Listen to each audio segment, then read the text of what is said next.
दुसरी इतर म्हैस आणि पंढरपुरी म्हैस त्यामध्ये काय डिफरन्स? लय फरक. बाकीच्या म्हशीला कसं वाढायला टाइम लागतो आणि माजवऱ्याला ही म्हशी दूध देत देत गाभी जातात. म्हणजे 7 महिन्यापर्यंत आपण ह्यांची धार काढू शकतो. 3 महिने सोडले की पुन्हा म्हैस येते.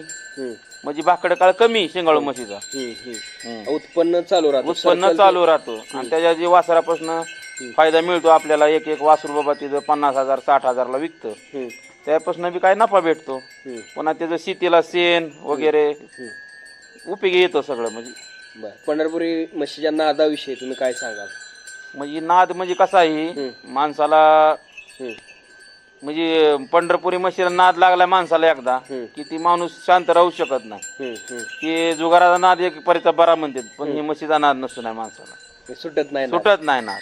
म्हणजे तर पैसाही बघितला जातो, पैसाही बघितला जात नाही कुठलाही. नफा तोटा माणूस बघत नाही, फक्त जनावर माणूस बघतो. म्हणजे जनावरांविषयी जी प्रेम आहे ती कायम राहतं मालकाचं. बरं.